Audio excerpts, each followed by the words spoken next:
وحده لا شريك له وأشهد أن محمدا عبده ورسوله أما بعد.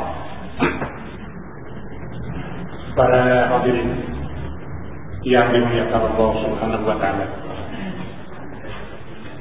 Alhamdulillah, pada kesempatan ini kita kembali berjamaah dalam haflah mubarakah.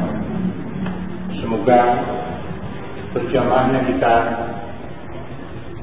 akan membukakan pintu-pintu kebaikan sesuai dengan usaha dan harapan kita, sebagaimana kita iklarkan pada setiap kali sholat, ihdinas siratal mustaqim, tunjukkanlah kami kepada jalan yang lurus.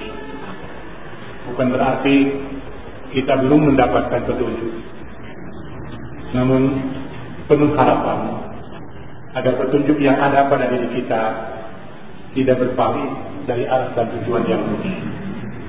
Dan tentu agar senantiasa kita bertambah kuat dan tetap berada dalam petunjuk itu.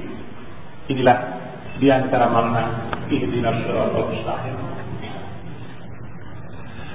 Saya diminta untuk menyampaikan pembahasan sekitar wasiat.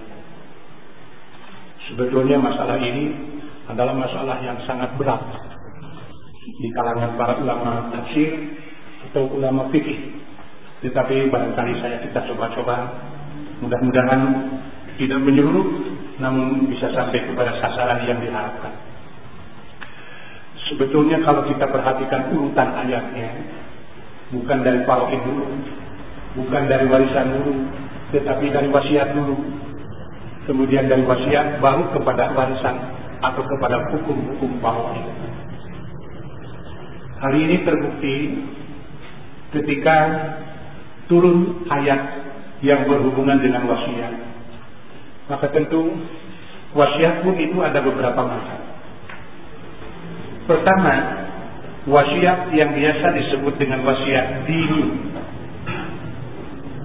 Yang kedua, wasiat yang biasa disebut duniawi. Ketika Ibrahim dengan Yakub berwasiat kepada anak-anaknya, kepada cucu-cucunya, wa wassa biha Ibrahim banihi wa Yaqub, itu dapat kita lihat dalam surat Al-Baqarah. Innallaha astafa lakumuddin, sesungguhnya Allah telah memilih agama bagi kalian. Maka wasiat di sini tidak ada hubungannya dengan masalah mahiyah, tidak ada hubungannya dengan masalah harta. Makanya biasa para ulama mengatakan ini wasiat dini. Yang kedua adalah wasiat duniawi, wasiat mali yang berhubungan dengan masalah harta. Maka tentu ini adalah terjadinya perpindahan milik dari seseorang kepada orang lain, namun terjadi perpindahan milik setelah salah seorang wafat. Karena perpindahan milik itu ada kalanya ketika masih hidup. Apakah terkait dengan masalah nasab, terkait dengan masalah keluarga atau tidak? Ini bisa terjadi perpindahan milik. Ketika masih hidup, terutama yang menyampaikan milik kepada orang lain, itu bisa disebutnya hadiah. Yang kedua bisa disebut sedekah. Kemudian bisa disebut juga adalah hadiah, infak dan lain sebagainya. Hanya biasanya sebutan-sebutan ini tergantung siapa subjeknya dan siapa objeknya. Kalau objeknya itu di bawah dan subjeknya di atas, biasa perpindahan milik ini disebutnya adalah sedekah. Kalau dari atas ke bawah, katakanlah dari orang tua kepada anak kalau dalam keluarga, dari atasan kepada bawahan, itu disebutnya hadiah. Tetapi kalau dari bawahan kepada atasan, Nah ini kalau dari atasan ke bawahan itu disebutnya sedekah. Tapi kalau dari bawah ke atas itu disebutnya hadiah. Katakanlah dari bawahan kepada atasan. Ini tentu dari segi perbedaan milik sama, tetapi dari sebutan tentu berbeda. Kemudian hal ini pernah terjadi. Rasulullah beliau biasa menerima hadiah. Namun pada satu saat beliau menolak pemberian karena masalahnya bukan hadiah, tetapi masalahnya ada nilai-nilai sedekah. Ketika dalam satu perjalanan ada yang menghakikkan daging buruan. Para sahabat termasuk Rasulullah tidak mau memakannya. Padahal orang ini sudah bersusah payah ingin memberikan hadiah kepada Rasulullah dan kepada para sahabat. Tetapi justru Rasulullah dan para sahabat ditolak. Apa sebabnya? Maka untuk menenteramkan hati orang tersebut, Rasulullah menjelaskan, kenapa kami menolak pemberian kamu? Fa inna ulumun. Masalahnya kami dalam keadaan ihram.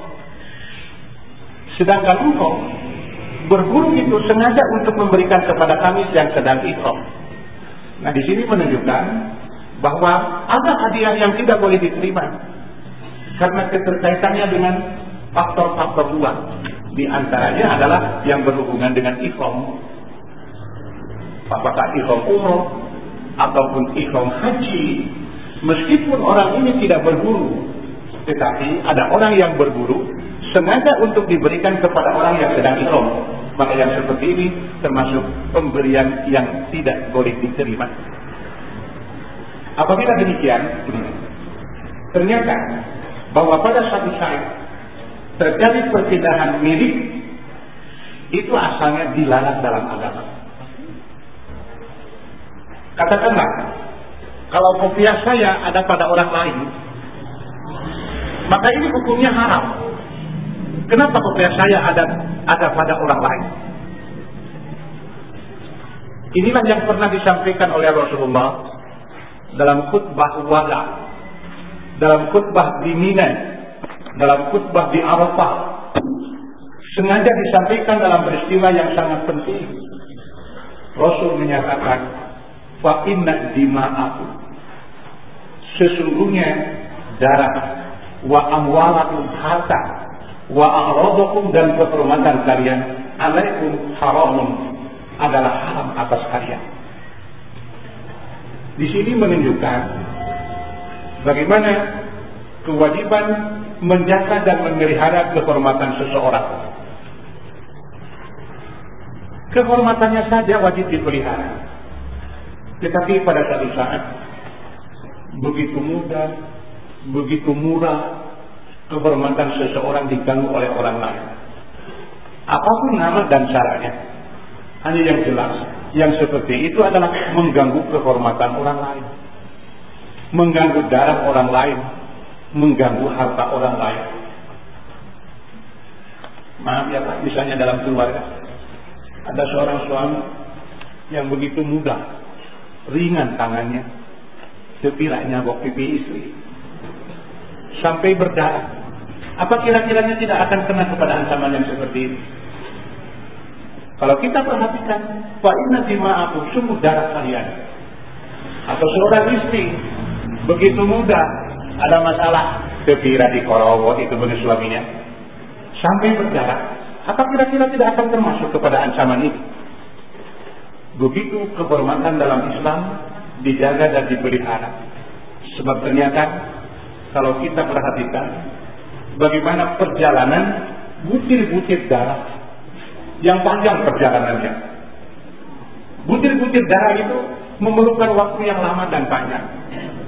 Tapi kok kenapa tiba-tiba begitu mudah dan murah sehingga darah itu keluar dari tubuh seseorang? Nah, apabila demikian hanya perpindahan milik, keluar darah, kemudian diganggu kehormatan, pada satu saat boleh, tetapi harus dengan cara-cara yang dibenarkan oleh agama. Kenapa harta ini berpindah? Apakah hadiah? Apakah sedekah? Apakah nafkah? Apakah zakat dan lain sebagainya? Bila tidak jelas, maka hukumnya haram. Tidak dibenarkan menurut agama. Nah, para hadirin yang dimuliakan Allah, termasuk dalam hal ini al-wasiyat. Wasiat yang kedua yang kita maksud adalah perpindahan milik. Perpindahan milik dari seseorang kepada orang lain, tetapi terjadinya setelah yang berwasiat itu meninggal dunia. Ini pada asalnya perpindahan milik dalam keluarga. Tetapi di kemudian hari, hukum wasiat ini dihapus sebahagian.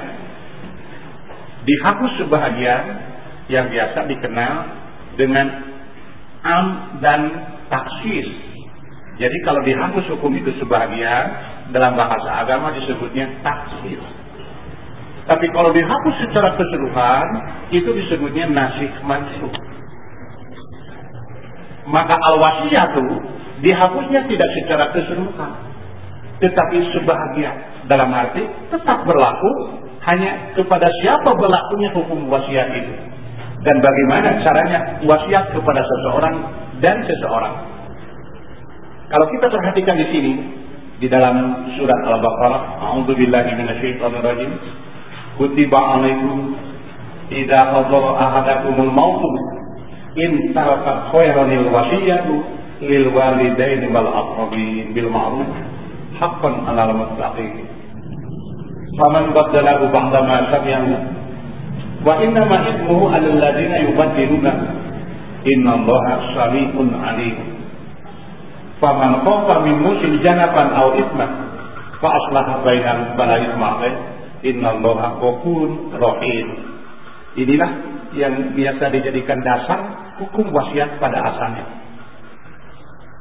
Diwajibkan atas kamu apabila seorang di antara kamu kedatangan tanda-tanda maut, jika ia meninggalkan harta yang banyak, berwasiat untuk ibu dan bapak secara makhluk.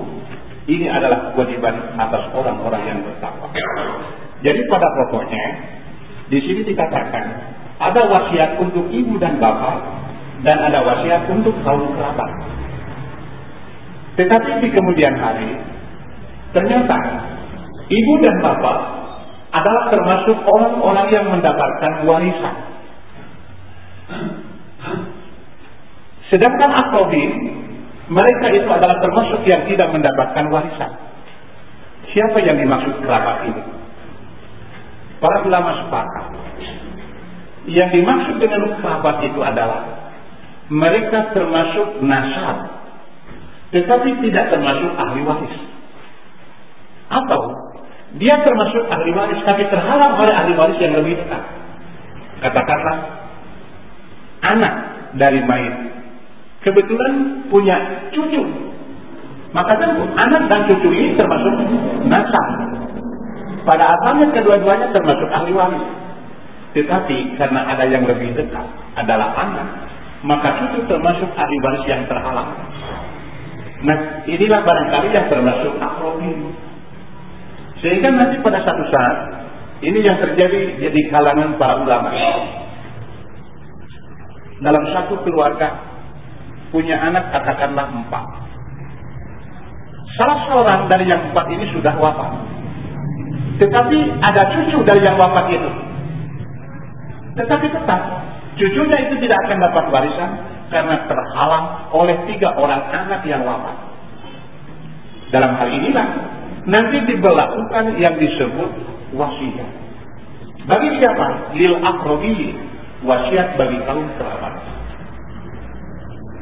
Apalagi pada satu saat ada yang sama sekali tidak dapat warisan, ada juga yang mendapatkan warisan menjadi berkurang. Katakanlah misalnya seorang anak perempuan, pada satu saat dia bisa mendapatkan setengah dari warisan, tapi dalam kesempatan yang lain dia bisa berkurang dari setengah dari warisan itu. karena ada ahli waris yang lain. Seorang ibu pada satu saat dia dapat 1/3 dari warisan, tetapi dalam kesempatan yang lain hanya dapat 1/6 dari warisan. Nah ini pun dalam istilah faraid dikatakan mahjub, terhalang. Tetapi ada terhalang sebagian, ada terhalang keseluruhan. Maka dalam hal inilah kenapa di kemudian hari wasiat asalnya disyariatkan, tetapi setelah ada hukum waris maka syariat itu tidak disyariatkan kepada ahli waris, tetapi disyariatkan kepada mereka yang diperkirakan tidak akan mendapatkan warisan. Namun demikian tidak secara mutlak wasiat itu ada ketentuan-ketentuannya, sehingga pada akhir ayat dikatakan, tetapi siapa yang khawatir atas orang yang berwasiat itu berlaku berat sebelah atau berbuat dosa, lalu ia mendamaikan antara mereka, yang kira-kiranya wasiat itu akan menimbulkan berat sebelah, bahkan akan menimbulkan dosa sama sekali. Hal ini wasiat boleh dirubah. Nah, di sini ada penjelasan dari para mufassir. Istamarat hadhil ayatul karimatu alal amri bil wasiyati lil walidaini wal aqrabin wa qad kana wajiban qabla nuzuli ayatil mawarith. Falamma nazalat ayatul faraid. Nah, di sini nasakhat hadhihi wa sharatil mawarithul muqaddarah faridatan min Allah.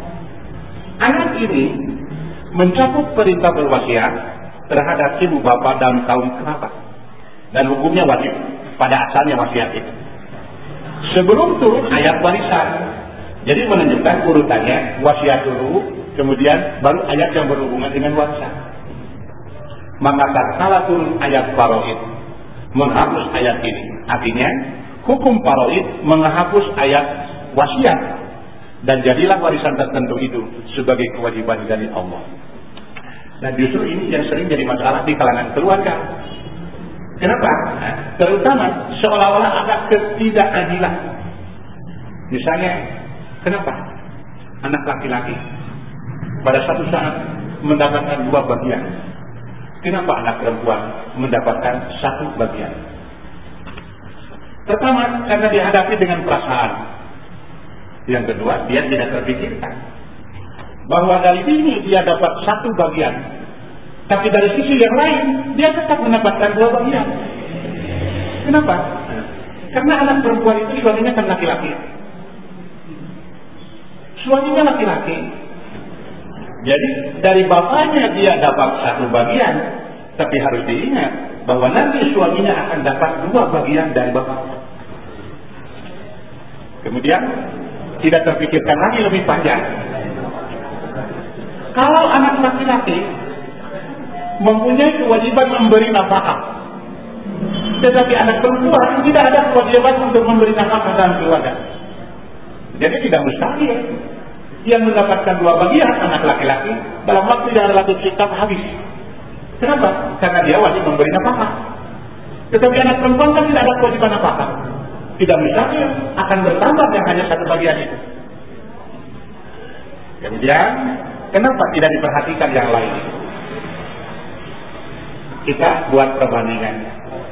Kalau warisan, dapatnya itu hanya 1 kali seumur hidup. Tetapi ada kelebihan yang diberikan kepada kaum perempuan, bukan sekali seumur hidup, tetapi selama hidup. Dan bukan 1 kali selama hidup. Kenapa? Karena ada yang hanya dilakukan oleh perempuan, tidak bisa dilakukan oleh orang lain. Ketika Rasul menyatakan, ya Rasulullah, siapa yang paling berhak untuk mendapatkan perlakuan yang baik dari diriku? Kata Rasul, ibumu. Kemudian siapa? Ibumu. Kemudian siapa? Ibumu. Kemudian siapa? Ibumu. Kemudian siapa? Bapakmu. 3 berbanding 1. Nah, ini kok kita jadi perhatian? Kalau warisan hanya 2, ini kan 3 berbanding 1. Padahal kalau kita perhatikan, bapak itu adalah pemimpin dalam rumah tangga. Tapi pada kenyataannya dalam hal-hal tertentu ibu lebih daripada bapak. Kata Rasul, bila bapak dan ibumu memanggilmu bersamaan, Yang harus lebih dahulu didatangi siapa, Bu? Ibu, bukan bapak. Tapi kenyataannya dalam kehidupan kita sehari-hari, bukan ibu, bapak pula. Bapak pula ada tangan bisian melotot. Dan memang naon-naon. Itu pada kenyataannya. Jadi bingung itu mau melaksanakan ketentuan agama kayak itu. Karena dihadapi dengan perasaan. Kenapa demikian? Kita perhatikan. Ada beberapa kejadian yang hanya bisa dilakukan oleh seorang ibu. Suami bekerja, istri pun bisa bekerja. Bahkan tidak mustahil, pangkatnya lebih daripada suami. Istrinya kapten, suaminya kopral. Jadi bekas kita jadi masalah. Sampai diberdiri dengan istrinya itu. Kenapa? Kesempurnaan. Suaminya kopral, gitu. Hari istrinya kapten. Di rumah itu, ibu rumah tangga. Tapi kalau di kantor kan komandan dia. Ini menunjukkan ada yang bisa dilakukan oleh laki-laki, perempuan lebih. Suaminya dagang, istrinya lebih daripada istrinya. Lebih daripada suaminya. Lebih pintar dagangnya itu. Tapi ketika pada satu saat istri mengandung, kira-kiranya bisa diwakili oleh suami. Makanya ini berurutan, mengandung, melahirkan, kemudian menyusui, menggendong. Ini beberapa hal yang berurutan yang hanya bisa dilakukan oleh seorang istri. Maka wajar istri lebih daripada suami. Dan ini jangan diperhatikan. Bahkan lebihnya itu lagi kurang diperhatikan dari segi jasa. Memang kalau diukur-ukur dari segi jasa rasanya kurang efisien. Tetapi kalau diukur secara ekonomi, seorang istri mulai dari melahirkan sampai menyusui itu kira-kira kalau muluhan itu berapa itu? Mengandung saja sampai melahirkan berapa kalau muluhan itu? Kemudian menyusui berapa kalau muluhan? Padahal dalam Quran sudah jelas ada kan ayat yang menerangkan berapa suami yang harus membayar kalau istri itu menyuruh menyusui kepada orang lain. Ternyata seorang anak itu bisa ratusan juta. Bahkan untuk ukuran sekarang tidak mustahil sampai miliarin. Kan pernah di Amerika ada yang merentalkan rahim $10.000. Sekarang berapa satu dolar Pak? Jadi sampai melahirkan saja berapa itu? Satu anak. Belum menyusui. Kemudian bermain gendong. Sampai umur 2 tahun saja itu kalau nyawa babysitter berapa itu? Saya rasa kalau diukur secara materi bisa ratusan juta itu. Seorang anak kalau punya 2, punya 3, punya 4, 5, jangan terpikirkan ke sana. Makanya disinilah kenapa kalau pada satu saat kita dibukakan pintu untuk melakukan kebaikan-kebaikan yang tidak terpikirkan.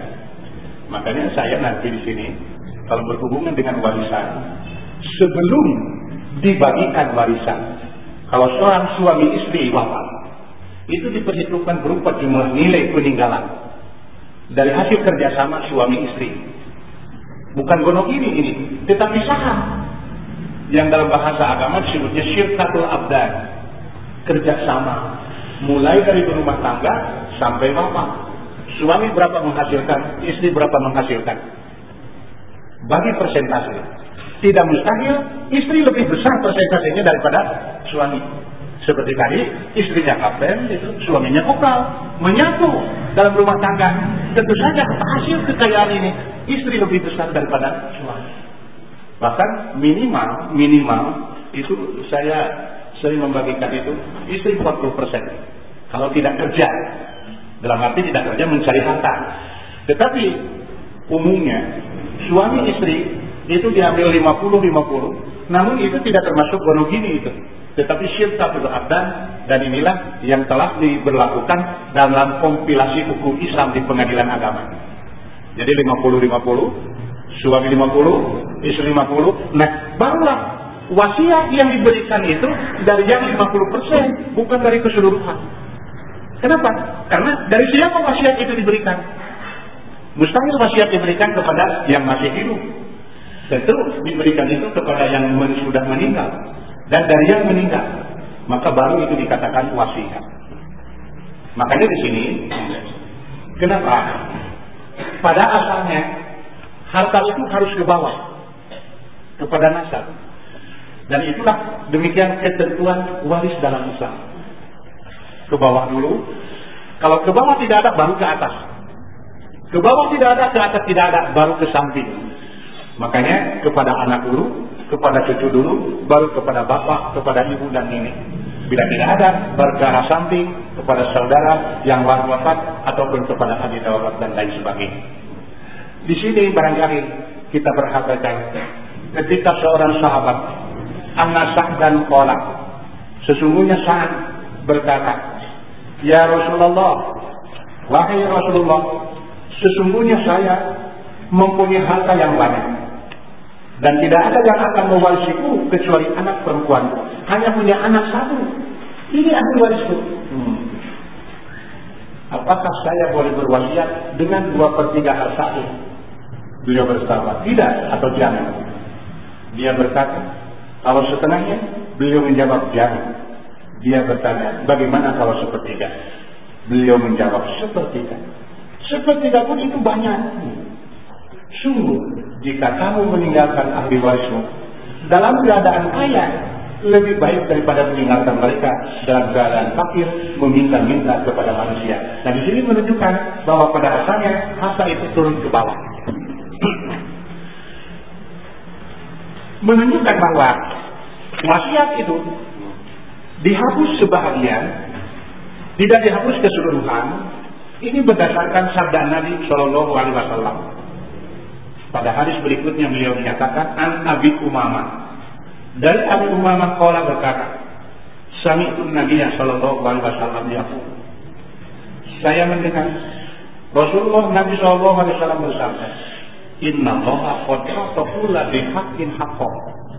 Sesungguhnya Allah telah memberikan setiap yang berhak haknya, maksudnya warisan. Kalau wasiat tak diwarisin, maka tidak ada wasiat bagi ahli waris. Jadi yang sudah dapat warisan itu tidak mendapatkan hak untuk wasiat. Jadi seandainya ada orang yang berwasiat kepada ahli waris yang mendapatkan warisan, yang seperti inilah yang dimaksud. Apabila khawatir kena kepada dosa yang berwasiat, maka boleh dirubah isi wasiatnya itu. Kenapa? Karena tidak ada wasiat kepada ahli waris. Bahkan, kalau kita perhatikan daripada sabda Rasulullah SAW itu, di sana terkandung ada makna yang tersirat dengan ungkapan sepertiga juga itu besar. Bahkan, di sini artinya kalau bisa tidak kurangi dari sepertiga wasiatnya. Kalau mau berwasiat kurangi dari sepertiga. Makanya Ibnu Abbas di sini mengatakan, "Lau anna an-nasa ghaddu min al-urfi ila rubu'i." Sungguh kalaulah orang-orang mengurangi dari 1/3 ila rubu'i kepada 1/4. Artinya wasiat itu terus dikurangi seminim mungkin. Kenapa? Fa inna Rasulullah qala, sebab Rasulullah bersabda, "Asulusu wasulusu kabir." Sepertiga pun itu adalah banyak. Artinya bisanya tersirat mana? Kalau bisanya kurangi lagi dari 1/3 pun. Nah, apabila demikian, dari beberapa dalil dalam Al-Quran ataupun sabda Rasulullah dapat kita simpulkan bahwa pada asalnya wasiat itu disyariatkan kepada ahli waris sebelum pun datang syariat waris. Jadi wasiat dulu syariat itu, kemudian baru syariat warisan. Dan setelah ada syariat warisan, maka syariat wasiat sebahagiannya dihapus. Yang kedua, wasiat diberikan dari peninggalan mayit. Artinya nanti setelah dipisah-pisahkan, mana milik istri dan mana milik suami. Nah, paling banyak 1/3 itu adalah dari milik yang meninggal, apakah suami atau istri yang meninggalnya, dengan ketentuan bahwa tidak ada wasiat kepada ahli waris. Wasiat tidak lebih dari 1/3 peninggalan mayit. Jika ada wasiat yang mengandung dosa atau salah, maka boleh dirubah berdasarkan musyawarah.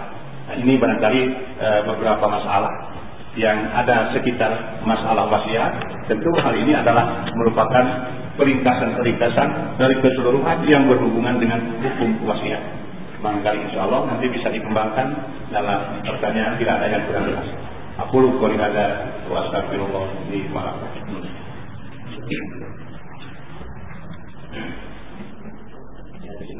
Ya.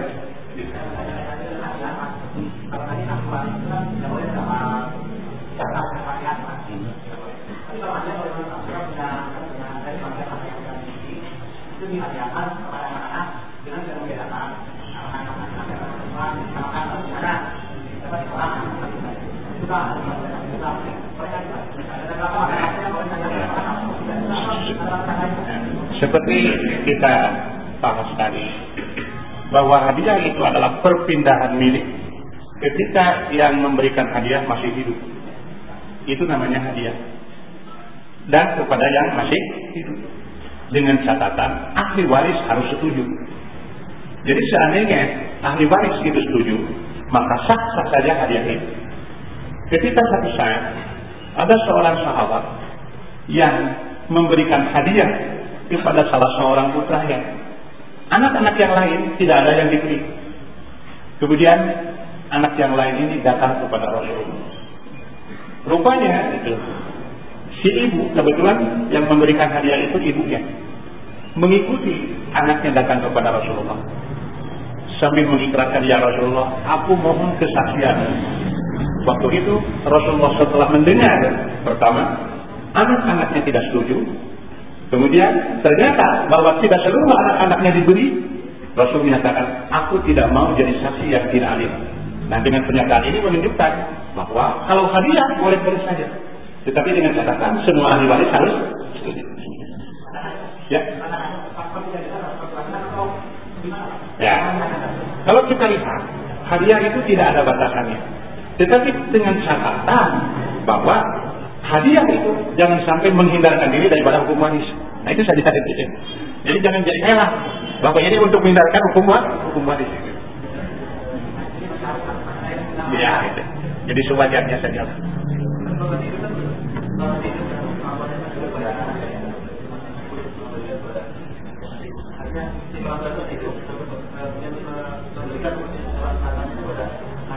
Ya, boleh-boleh saja dia tadi dikatakan hadiah, tetapi dengan catatan jangan menghindarkan agar tidak berlaku hukum waris. Nah, seperti kita bahas bahwa kepada orang tua itu tidak ada wasiat, karena orang tua akan dapat warisan. Tetapi kalau pada satu saat seorang anak mengurus orang tua atau anak diurus oleh orang tua, bagaimana ini? Tidak apa, itu sebenarnya itu bukan warisan, tetapi justru itu adalah merupakan ihsan dan kebaikan. Jadi kewajiban lebih daripada batasan kewajiban disebutnya ihsan. Kenapa? Kewajiban orang tua kepada anak ada batasnya. Tapi kan di kita ada istilah, sudah tamat kuliah kawin, sudah kawin dipikirkan rumahnya, sudah dipikirkan rumahnya di modalan. Nah, ini kan lebih dari kewajiban. Nah, itu yang disebut ihsan. Jadi ihsan orang tua ada juga kepada anak. Kenapa? Karena melebihi daripada kewajiban orang tua terhadap anak.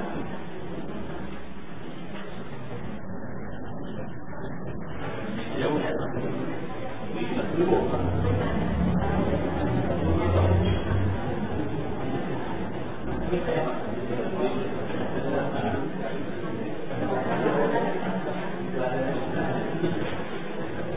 Ya Bu, ya. Ya.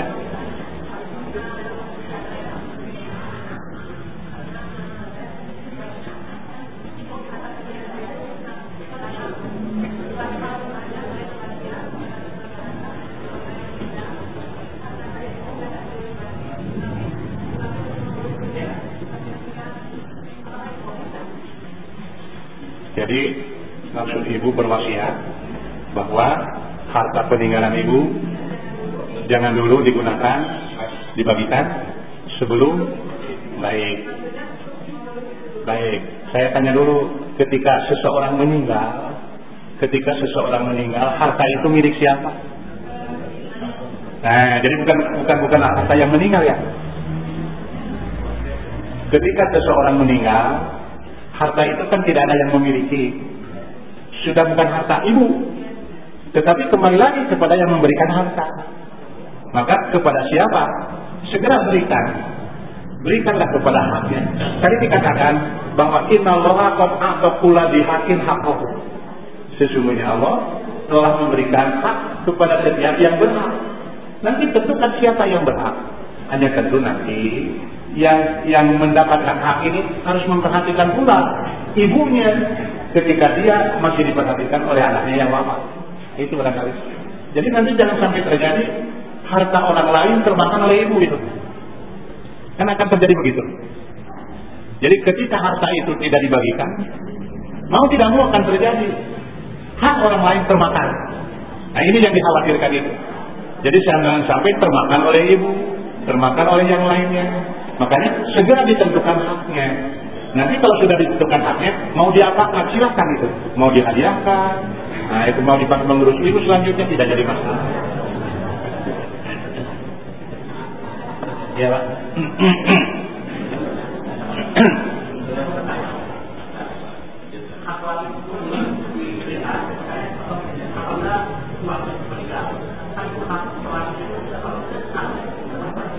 Nanti bagaimana keadaannya di keluarga? Istri itu kalau tidak seperempat, seperdelapan. Seperempat atau seperdelapan. Seperenam itu adalah ibu. Ibu bukan istri, tapi ibu yang meninggal itu. Bapak, ya, orang tua.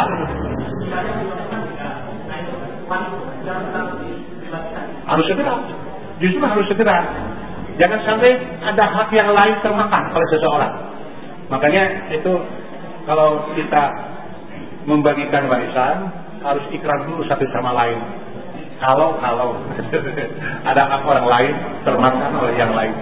Ini kan rasanya seperti cucuk gitu, letih tapi jadi masalah gitu. Nah, jadi hanya mungkin di kita karena ya masalahnya itu kan perasaan. Maunya baru juga meninggal sudah dibagikan waris gitu. Karena umumnya kita mengikuti perasaan, nah, sehingga nanti pada satu saat terjadi masalah.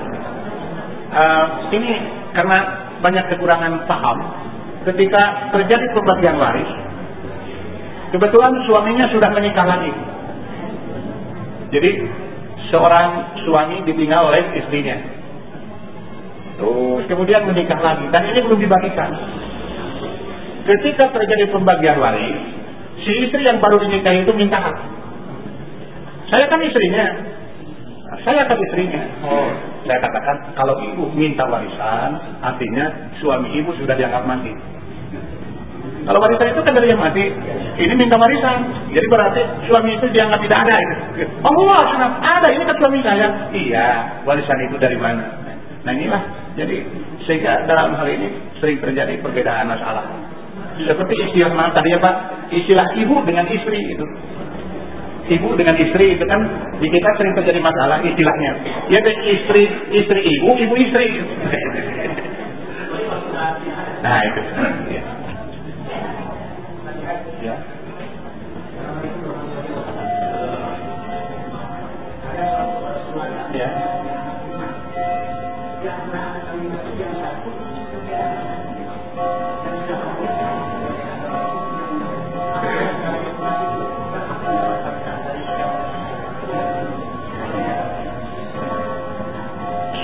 Satu keluarga di antaranya meninggalkan 5 putra gitu ya, putra putri.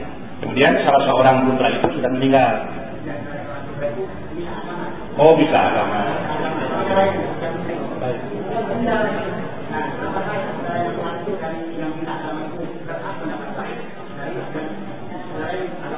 Ya, ada penyebab tidak dapat warisan. Pertama, karena membunuh. Meskipun seagama, tetapi karena membunuh, maka yang membunuh tidak akan dapat warisan. Seperti ini peristiwa dalam surat Al-Baqarah Nabi Musa itu, ya, sampai disembelih sapi itu untuk memastikan siapa yang membunuhnya itu. Ternyata keponakan. Sejak itulah ada syariat Nabi Musa sampai berlaku bisa sampai Nabi yang terakhir bahwa pembunuh itu putus waris. Yang kedua, berbeda agama. Yang ketiga, hamba sahaya.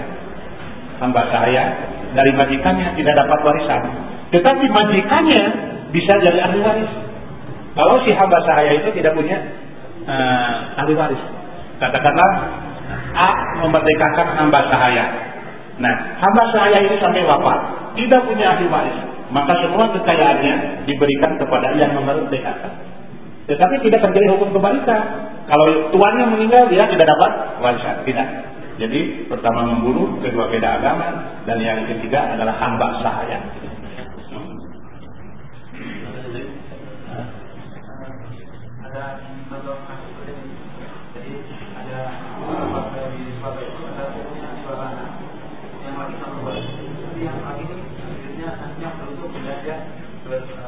Iya.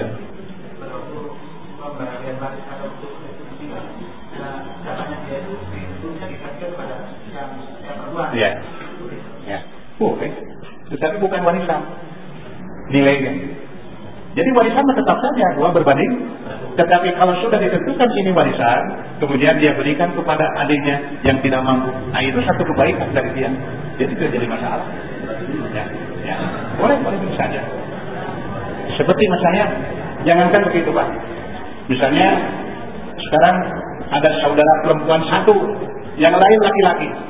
Kan yang perempuan hanya dapat satu, laki-laki dapat dua.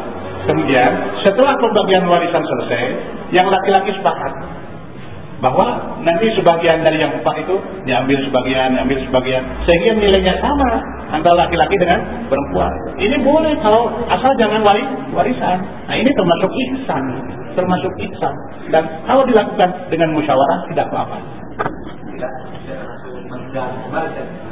Bukan merubah hukum waris tetap. Tetapi kita dianjurkan untuk berbuat ihsan. Nah itu.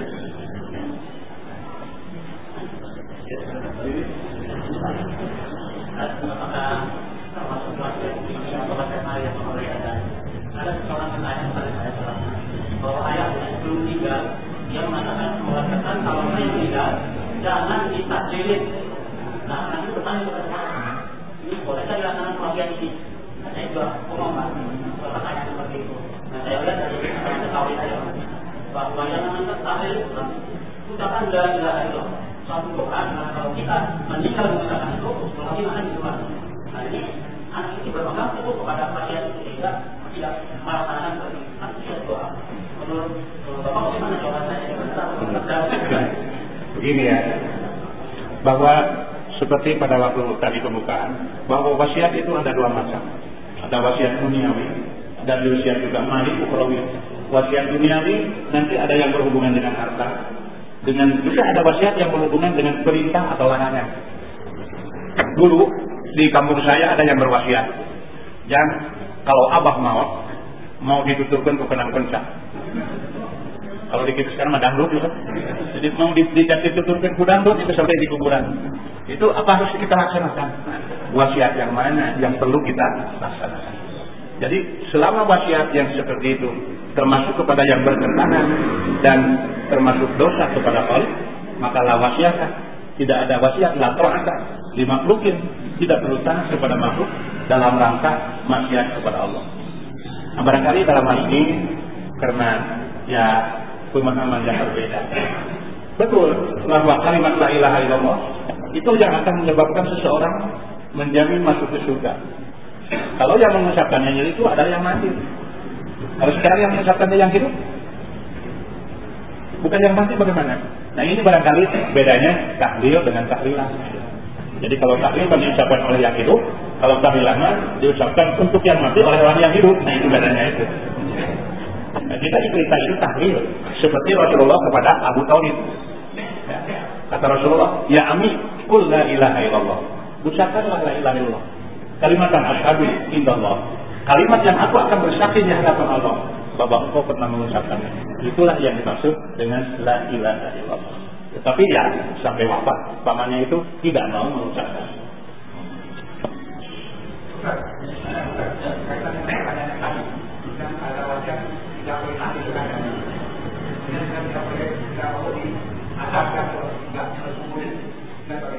Apakah nanti dilakukan dengan rusak? Ya, begini ya. Masalah dosa itu adalah karena pelanggaran. Dosa dan tidak dosa itu pelanggaran. Apakah orang itu melanggar aturan? Kalau ternyata itu melanggar aturan, jadi dosa. Kalau tidak melanggar aturan, tidak dosa. Itu batasannya. Jadi kalau termasuk dosa, maka berarti melanggar aturan. Nah, yang perlu kita jelaskan, kalau adzan itu untuk siapa? Kalau adzan itu kapan diucapkannya? Tidak ada adzan kecuali untuk sholat. Nah kok kenapa ini orang yang sudah meninggal di adzan nih? Dan kalau yang meninggal itu menjawab Allahu Akbar, Allahu Akbar, Allahu Akbar. Lupa mengenal ucap yang ada itu. Hanya untuk saja belum pernah terjadi ya seperti ini.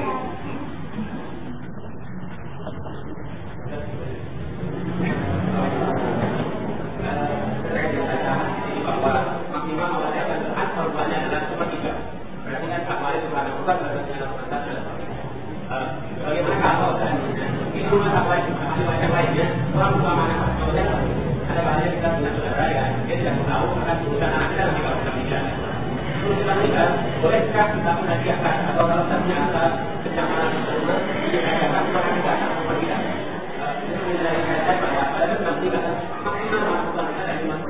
Kalau memang tidak sesuai konservannya tidak ada kata lain, kenapa seperti ini? Begini ya, memang ilmu faraid itu unik. Ilmu faraid itu unik. Seperti seorang anak perempuan kalau meninggal ditinggalkan oleh ibunya, oleh bapaknya, dia mendapatkan itu setengah dari jumlah warisan. Tetapi kalau ternyata tidak ada ahli waris yang lain, hanya dia ahli warisnya sendiri, yang sisanya itu justru dapatkan kepada dia. Kalau tidak ada ahli waris yang lain. Ini barangkali nanti dalam istilah waris ada yang disebut ada yang disebut rod, bahkan nanti bisa berkurang. Yang tadinya setengah berkurang, yang tadinya sepertiga berkurang. Kalau ternyata bahwa yang dibagikan itu kurang, sedangkan yang dibagi banyak, nah, itu bisa dikurangi. Nah itu makanya dalam ilmu faraid ada istilah dan rod. Kalau ternyata kita mengajarkan untuk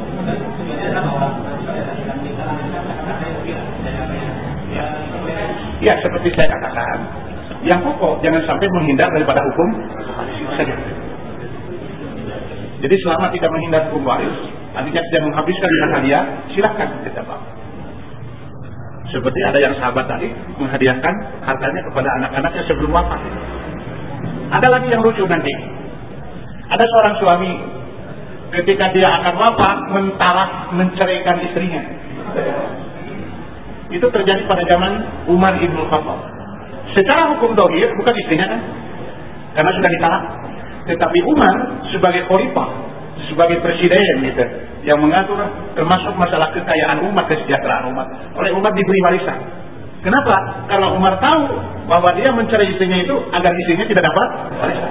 Itu kan motivasinya itu.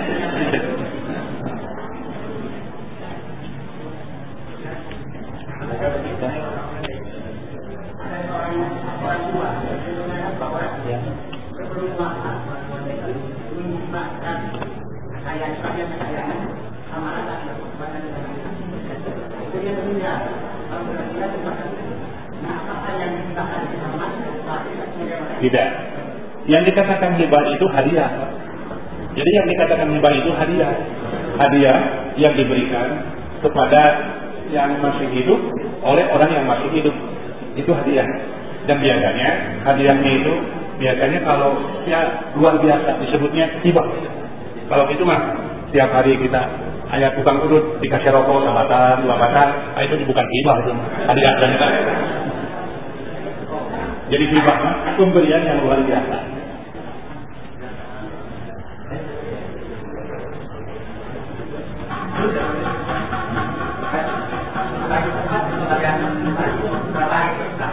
Tidak ada ketentuan harinya, yang layak saja, yang pantas, sehingga tidak akan mengganggu suasana itu. Itu yang layak itu.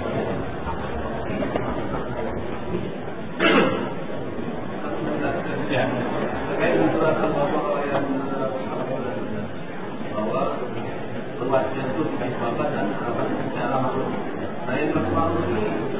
Ya, yang dimaksud maklum adalah sesuatu perkara yang baik menurut agama dan baik menurut adat, itu disebutnya maklum.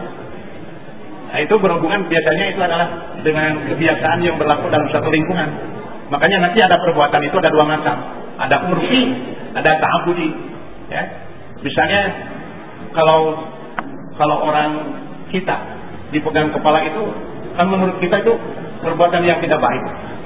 Tapi kalau orang Arab tidak jadi masalah. Tapi kalau dipegang pantatnya, nah orang Arab menganggap seperti budak proteksimu gitu. Jadi itu urfi. Ma'ruf itu sesuatu yang baik menurut agama dan baik menurut kebiasaan dalam satu lingkungan. Nah, kan urfi kita beda-beda lagi nanti. Ada berdasarkan suku, ada berdasarkan bangsa. Nah itu bila ma'ruf.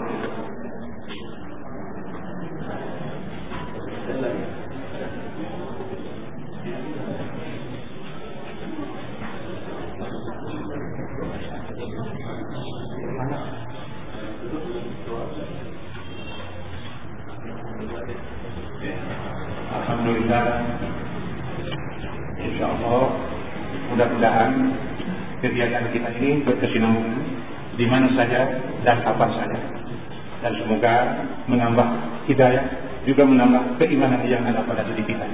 Rabbana la tuzigh qulubana ba'da idh hadaitana wa hab lana min ladunka rahmah innaka antal wahhab.